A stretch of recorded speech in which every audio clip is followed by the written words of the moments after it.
أحبائي طلبة وطالبات الصف الثالث الإعدادي لغات، أهلا وسهلا بكم في حلقة جديدة من مادة الماث تحت رعاية وإشراف وزارة التربية والتعليم.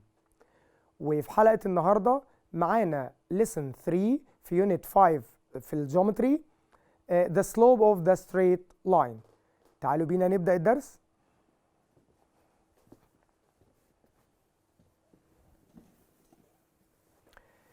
وفي الليسن النهارده the slope of the straight line. الحقيقة ان احنا درسنا الدرس دوت السنة اللي فاتت في الجزء الخاص بالالجبرا في تانية اعدادي، وكنا عارفين ان the slope of the straight line كنا خدنا رول شهيرة جدا السنة اللي فاتت، وهي كانت the difference of y coordinates over the difference of x coordinates، او كنا بنقول the change of y over the change of x، او كنا بنكتبها y2 minus y1 over x2 minus x1. لو معايا 2 points اقدر اجيب السلوب عن طريق الرول دي. الجديد ان احنا بعد ما درسنا unit 4 في سنة تالتة اعدادي اتعرفنا على التريجنومتريك ريشيوز اللي هي كانت ساين وكوساين وتان. الحقيقة ان احنا استفدنا من التان ريشيو تان ان the slope is equal also to tan theta. Tan the angle between the straight line and the positive x axis. يعني مين هي الثيتا ديت؟ هي الانجل اللي بين الستريت لاين والجزء البوزيتيف في الاكس اكسس. طيب اقدر استخدم التو رولز عشان اجيب the slope of any straight line. تعالوا نشوف برضو دي كنا اخدناها في تانية اعدادي، ان الاجابة بتاعت slope of a straight line بتطلع حاجة من 4 حاجات. في عندنا lines have the slope positive، يعني في اجابات للسلوب بتكون positive، ودي بتكون على الشكل اللي قدامنا دوت الدايركشن ده. طيب في سلوب نيجاتيف لما اللاين بيبقى العكس. كمان عندنا سلوب زيرو، ودي كانت بتحصل when the line is parallel to x axis او بنسميه horizontal line، دي كان سلوب زيرو. وكمان عندنا slope is undefined when the line is parallel to y axis او perpendicular to x axis، وبرضو كل دول كنا درسناهم السنة اللي فاتت.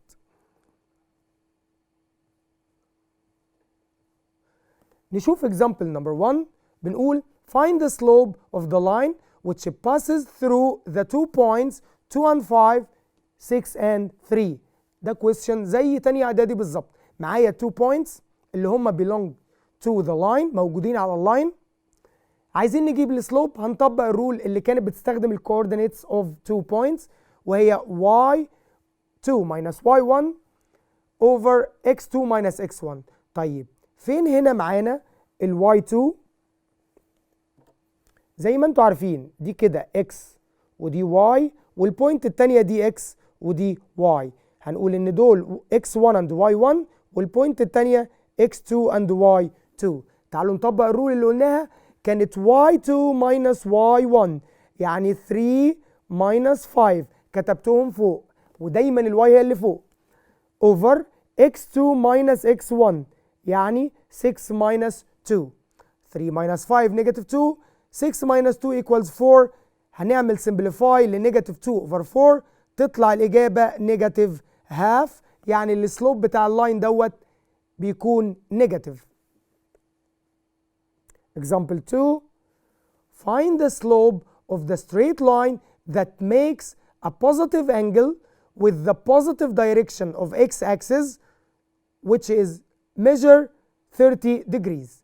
يعني معانا انجل اللي عاملها اللاين مع البوزيتيف دايركشن اوف اكس اكسس، يعني كأن هي دي الثيتا اللي بنتكلم عنها 30 degrees. طب ايه الرول اللي بتستخدم الانجل؟ الرول اللي بتستخدم الانجل وهي كانت tan ثيتا. يبقى the slope is equal to tan theta، يعني tan 30. وtan 30 انا حافظها or I can use my calculator وهتكون root 3 over 3، واللاين دوت الاجابه بتاعته positive، يعني it has positive slope. نفس الكويستشن بس غيرنا الانجل، معانا الانجل هي 45 degrees. يبقى يلا هنقول the slope or m equals tan theta، يعني tan 45. واحنا كلنا حافظين من يونت 4 ان tan 45 equals 1. يبقى the slope of this line is 1 اللي هو positive slope. معانا كمان angle 135 degrees، هنقول the slope is tan theta، والثيتا عندي في السؤال دوت هي 135، يعني tan 135 هستخدم فيها الكالكوليتر وهي -1. هنلاحظ ان البوزيتيف سلوب بيكون مع الاكيوت انجل اللي هي less than 90، والنيجاتيف سلوب بيطلع مع الاوبتيوس انجل لما يكون الانجل measure greater than 90. ومعانا فيديو من بنك المعرفة المصري EKB، تعالوا نشوفه ونكمل حلقتنا. Hello. Now let's discover the relation between the slopes of the parallel. Look at the opposite figure. We have two parallel straight lines with two slopes which make two positive angles with a positive direction of the x-axis, and that means that measure of angle E1 equals measure of angle E2, so M1 equals M2. However, since the two lines are parallel, their slopes are equal, and if two slopes of two lines are equal, then the two lines are parallel. Welcome back. Now let's discover the relation between the slopes of the perpendicular lines. From the opposite figure, we can get the relation between M1 and M2 as follows. M1 equals 3 over 4. M2 equals -4 over 3. So M1 times M2 equals -1. Based on that, if L1 is perpendicular to L2, the product of their two slopes is equal to -1. If the product of the slopes of two straight lines is equal to -1, then the two lines are perpendicular. وزي ما شفنا في الفيديو وضحنا relation between the slope of two lines. عندنا السنة دي الجزء الجديد في الليسن هو في عندنا نوعين من أو في two relations between the lines. في two lines are parallel و two lines are perpendicular، وهنشوف ايه علاقة ده بالسلوب. If the two lines are parallel، يعني لو عندي line 1 و line 2 L1 و L2 كانوا parallel so they have the same slope. يعني if L1 parallel to L2 so M1 is parallel to M1 is equal to M2. هنقول the slope is equal to the slope، وده اللي شفناه في الفيديو. لو two lines are parallel يبقى their slopes are equal، والعكس صحيح. If the slopes of two lines are equal then the two lines are parallel. طيب if two lines are perpendicular، دي علامة perpendicular ايه؟ so the product of their slopes is -1، يعني M1 times M2 equals -1، يعني ال product of their slopes equals -1. تعالوا نشوف example number 3. Prove that line passing through the 2 points -3 and -2, 4 and 5 is parallel to another line make an angle 45 with the positive direction of x-axis. الحقيقة ان ده تطبيق مباشر للرول بتاعت slope، كل واحدة حسب الرول بتاعتها. يعني معانا 2 points يبقى هستخدم الرول القديمة بتاعت تانية اعدادي y2 minus y1 over x2 minus x1. معانا الانجل between the line and the positive part of x-axis هنستخدم tan theta. تعالوا نشوف كده the first line the slope of the first line استخدم الرول بتاعتنا وبنقول 5 minus -2 اللي هي y2 minus y1، يعني 5 minus -2 over 4 minus -3. طبعا 5 minus -2 اللي هي 7، 4 minus -3 يعني 4 plus 3 which is 7، and 7 over 7 equals 1، يعني slope of the first line equals 1. تعالوا نشوف السكند line. The slope of the second line هنجيبه بالرول بتاعت tan theta عشان هو مديني الانجل في السؤال، يبقى it's tan 45 which is equal 1. هنلاحظ هنا ان two lines have the same slope. الأول 1 والتاني 1. So the two lines are parallel. Because M1 is equal to M2, so the two lines are parallel. Example 4. Prove that the line passing through the 2 points 4 and 3 root 3 and 5 and 2 root 3 is perpendicular to the line. Make an angle of measure 30 degree with the positive direction of x axis. بنفس الطريقة هنجيب السلوب of the first line. يلا نقول y2 minus y1 يعني 2 root 3 minus 3 root 3 over x2 minus x1 اللي هي 5 minus 4.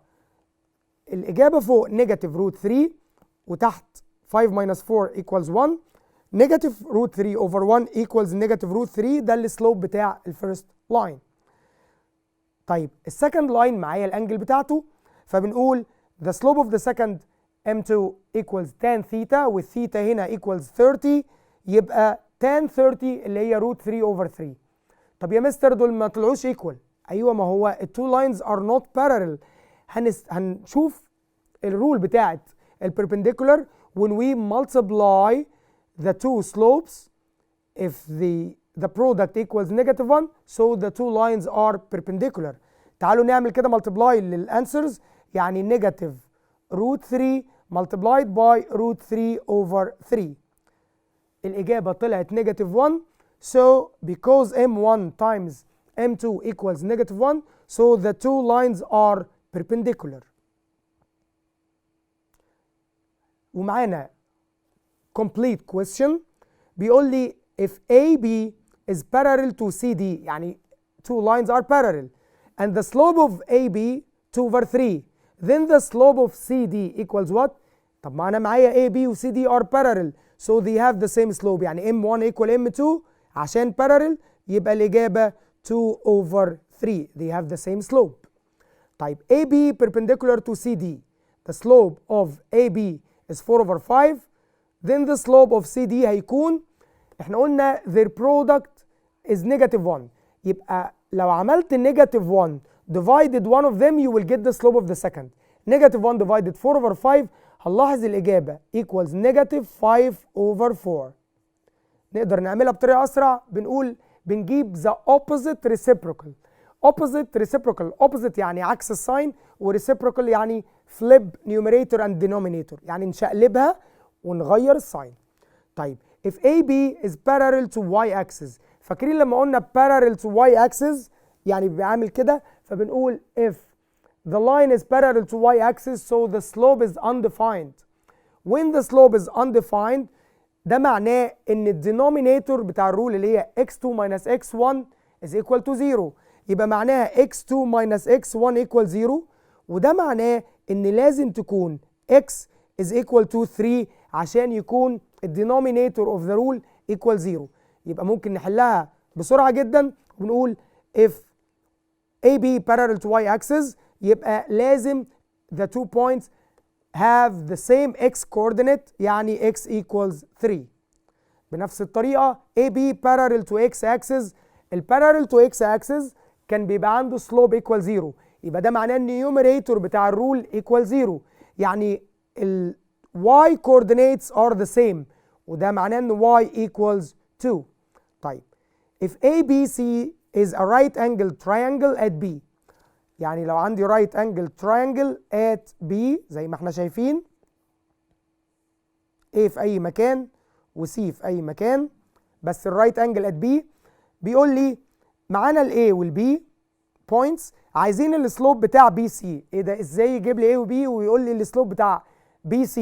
طيب هو ايه هو السلوب بتاع AB الأول؟ هنجيب السلوب بتاع AB هيكون عبارة عن y2 minus y1 يعني نيجاتيف 2 minus 4 over x2 minus x1 يعني نيجاتيف 1 minus 1. لو جبنا إجابة النيوميريتور هيطلع نيجاتيف 6 والدينومينيتور هيطلع نيجاتيف 2 يعني الإجابة في الآخر السلوب equal 3. ده سلوب بتاع AB. طب هو عايز في السؤال BC. طب بص على الرسمة كده احنا قلنا BC is perpendicular to AB، يعني they have opposite reciprocal، يعني نقلب أو flip the fraction and change the sign. يعني بدل ما الإجابة كانت 3 ال reciprocal of 3 اللي هو 1 over 3 و opposite sign يعني negative. معانا example number 6 بنقول if a triangle ABC with vertices A, B and C، وطبعا هنا عندنا ال C فيها جزء unknown is a right angled at B. Find the value of Y. عايزين نعرف ال Y بكام. طب ايه المعلومة اللي في السؤال دوت؟ ان ده right angled triangle، ومعانا البوينتس اهي right at B، يبقى ده معناه ان AB is perpendicular to BC. طب هستفيد ايه؟ قال لي ايه اللي اقدر اجيبه دلوقتي؟ I can find the slope of AB، لان البوينتس given، يعني اقدر اجيب السلوب بتاع AB. ايوه، طب السلوب بتاع AB بيجي ازاي؟ y2 minus y1 يعني 5 minus 2 over x2 minus x1 يعني 3 minus 4 زي ما انتم شايفينها. طلعت الإجابة نيجاتيف 3. ده مين؟ slope of AB straight line. طيب لو عايز slope of BC، مش هما perpendicular؟ أيوه، يبقى ده معناه because they are perpendicular the slope of BC هيكون opposite reciprocal، يعني هنشقلبه ونغير الساين. يعني بدل نيجاتيف 3 النيجاتيف هنخليها بوزيتيف، ونشقلبها نجيب الريسيبروكال بتاعها هتكون 1 over 3. يبقى كده انا اقدر اقول ان السلوب اوف بي سي از 1 over 3، واطبق الرول بتاعت السلوب بالبوينتس اللي معايا. يبقى السلوب اوف بي سي تعالوا نشوفها كده، y2 minus y1 يعني y minus 2 over x2 minus x1 يعني negative 5 minus 4. المفروض ان الاجابه تكون 1 over 3. by using cross product اقدر اقول ان طبعا I just simplify الاول ان negative 5 minus 4 طلعت negative 9، واستخدم البروبرتي ان البرودكت of extremes equal product of means، يعني y minus 2 is equal to 1 times negative 9 divided 3 هيديني الفاليو بتاعت y minus 2. 1 times negative 9 is negative 9 divided 3 هتطلع negative 3. يبقى عرفتوا النيجاتيف 3 جت منين؟ 1 times negative 9 divided 3. ثم حل الايكويشن add 2 to both sides، او اودي النيجاتيف 2 للرايت سايد بعكس الساين هتبقى بلس 2. نيجاتيف 3 بلس 2 is equal to negative 1، وبكده جبت الفاليو of y. معانا important remark بتقول if A and B and C are on the same straight line اللي هي معناها collinear، ودي كنا خدناها في تانية إعدادي، then the slope of AB is equal to the slope of BC is equal to the slope of AC، لأن البوينتس كلها on the same straight line. بالتالي أقدر أستفيد بالبروبرتي دي أو بالريمارك دي، إن لو قال لي في الكويستشن prove that the points are collinear هستخدم slope. تعال نشوف example number 7. if the points A, B and C، وطبعا ملاحظين ان البوينت B فيها unknown اللي هو الاكس are collinear find the value of x. طب احنا لسه قايلين يعني ايه points are collinear؟ يعني the slope of AB equal the slope of BC equal the slope of AC، اي حاجه منهم equal. يعني انا هختار واقول the slope of AB اللي هي فيها الجزء الunknown is equal to the slope of AC. لاحظوا ان انا اخترت جزء تاني اقدر اجيب الفاليو بتاعته. طب يلا نطبق الرول دي. هو slope of AB اجيبه ازاي؟ نطبق الرول العاديه بتاعتنا y2 minus y1 over x2 minus x1، ودي هنكتبها على الليفت سايد، ونفس الكلام هنعملها على الرايت سايد اللي هو slope of AC بنفس الطريقه. تعالوا نشوف كده.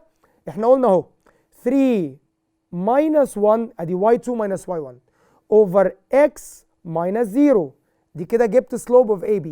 طب وعلى اليمين هنجيب the slope of AC، ادي ال A وادي ال C، فهنقول 5 minus 1 over 2 minus 0. يلا نعمل simplify لدي، وبكده هنقدر نجيب ال value of x. طيب سمبليفاي الاول ايه؟ يلا النمبرز اللي اعرف اجيبها احسبها. يعني بنقول 3 minus 1 2، x minus 0 x، طب 5 minus 1 4، طب 2 minus 0 2. يبقى كده انا وصلت 2 over x equals 4 over 2. بعد كده استخدم product of extremes equals product of means. يعني اقدر اجيب ال value of unknown. ايوه هقول ان 2 times 2 is equal to 4x، او ممكن اعملها بسرعه واقول x equals 2 times 2 اللي هو product of means او extremes divided by 4. اي طريقه منهم صحيحه. so 2 times 2 over 4 x equals 1. وبكده ال x equals 1. يعني لو حطيت ال x هنا ب 1 هلاقي نفسي ان فعلا ال 3 points are collinear عشان slope of AB is equal to slope of BC. الكويستشن ده ممكن يجي لنا بالطريقه الدايركت، يجيب لي A و B و C ويقول لي prove that the 3 points are collinear. ساعتها هجيب slope of AB slope of BC هيطلعوا the same، وهقول له ان في point common، يعني two lines not parallel، في point هنا بنقول عليها common موجوده عند ده وموجوده عند ده، يبقى the 3 points are collinear. وتعالوا نشوف the last example. prove that A -1 and -1, B 2 and 3, C 6 and 0 are vertices of a right angled triangle at B. طب ثواني يا مستر، احنا خدنا الليسون دوت او خدنا الاكزامبل ده بالظبط في الليسون 1 في يونت 5 اللي هو كان distance between 2 points. لو حد فاكر، ايوه هو نفس الكويستشن طبعا with different values، ان احنا كنا بنقدر نعمل بروف ان التراينجل is right عن طريق ان احنا بنجيب distance between 2 points او بنجيب اللينس of AB و BC و AC، وبعد ما بجيبهم بنعمل converse of Pythagoras theorem، ان انا بعمل the square of each side، يعني بجيب AB power 2 و BC power 2 و AC power 2، وبجيب ال greatest one alone وبعمل له compare مع ال sum of the squares of the other two sides وبيطلعوا equal، وبكده بيكون التريانجل ده right. الحقيقه ان الليسون بتاع السلوب بيفيدني كتير في proof ان two sides are perpendicular، يفيدني برضو في proof ان الفيجر هو rectangle او square او rhombus، ان انا عن طريق البروبرتي ان السايدز بيكونوا perpendicular او each two adjacent side are perpendicular عند الريكتانجل وعند السكوير، وعند الرومبس التو diagonals are perpendicular. كل دول ممكن استخدم فيهم السلوب بسايد الطريقه اللي اتعلمناها في ليسون 1 في يونت 5. طيب في الكويستشن دوت تعالوا نشوف كده مع بعض ازاي نقدر نجيبها بالطريقه بتاعه درس النهارده. هقول the slope of AB، السايد AB السلوب بتاعه اقدر اجيبه بالرول بتاعتنا النهارده، ادي ال A وادي ال B. السلوب كان بيجي ازاي؟ كنا بنقول y2 minus y1. لاحظ ابتديت من عند البوينت الثانيه فقلت 3 minus -1 كتبتها فوق. في ناس كتير بتنساها وبتكتب 3 minus 1، لا 3 minus دي الرول، والسكند كوردينيت اللي هي -1 يبقى 3 minus -1. طيب و x2 minus x1 يعني برضو 2 minus -1. طيب اللي فوق النيوميريتور 4 واللي تحت 3. طيب تعالوا نجيب slope of the second side. طب مين السكند سايد؟ مش هو في السؤال كان بيقول right angled at B، يبقى هناخد البي هي الريبيتد او الكومن وهنجيب slope of BC. slope of BC يبقى بنبص على البي والسي. هنبدا برضو ونقول انا مفيش مانع ان انا ابدا من هنا اقول 3 minus 0 دي ال y2 minus y1، واجي هنا في الاكس برضو من نفس البوينت ابدا من عندها وتبقى 2 minus 6. 3 minus 0 is 3 and 2 minus 6 equals -4. هي نفس الإجابة لو أنت عملتها on your calculator one time هتطلع -3/4 نفس الكلام. طيب أنا كده معايا two slopes. عايز أتأكد إن two lines perpendicular. فاكرين الشرط بتاع البربنديكولار، الكونديشن اوف perpendicular ان m1 times m2 equals -1. طب تعالوا نعملهم تايمز كده. معانا 4 over 3 multiplied by negative 3 over 4. هنلاقي 4 cancelled with 4، 3 cancelled with 3، يبقى لنا النيجاتيف 1. يبقى the two lines are perpendicular، وبكده يكون the triangle is right angle at B. وبكده نكون خلصنا حلقتنا النهارده. على وعد بلقاء إن شاء الله في حلقات جاية، والسلام عليكم ورحمة الله وبركاته.